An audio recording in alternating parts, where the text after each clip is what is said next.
Dragi učenici, dobar dan. Dobrodošli na još jedan sat prirode i društva. Danas ćemo učiti o vama i drugima u zajednici. Saznaćemo svašta zanimljivo. Pozorno promotri ilustraciju. Što misliš?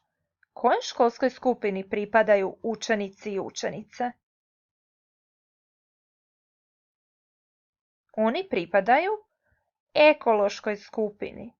Koje zajedničke interese imaju? Što vole raditi?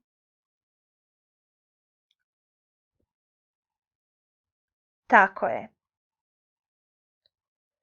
Zajednicu čine ljudi koji zajedno žive, rade, druže se. Obitelj je zajednica roditelja i djece.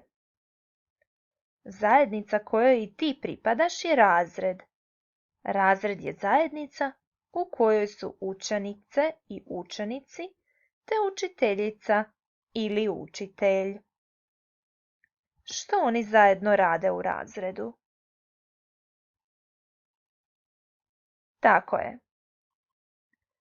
U zajednici se povezujemo s onima koji imaju slične interese. Pozorno promotri koji su interesi prikazane djece. Opiši prvu ilustraciju.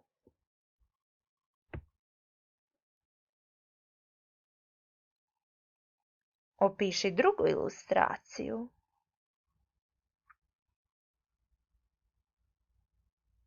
Opiši treću ilustraciju.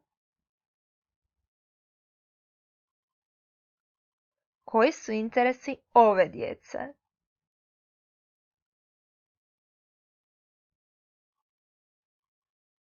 Što zanima ovu djecu? Bravo! Imaš li ti slične interese kao ova djeca? Koje? Kojim zajednicama ti pripadaš?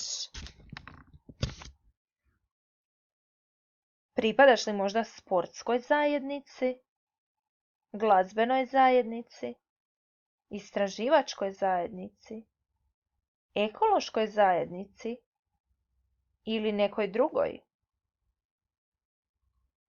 Koja je tvoja uloga u toj zajednici? Kako članovi zajednice kojoj pripadaš utječu na tvoje ponašanje? Kako se ponašaš prema drugima u svojoj zajednici?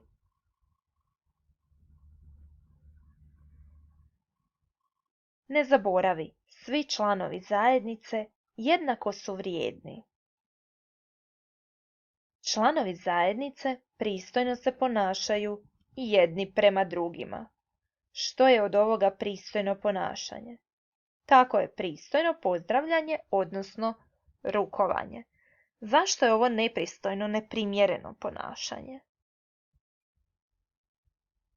Tako je, trebate paziti da se primjereno ponašate jedni prema drugima.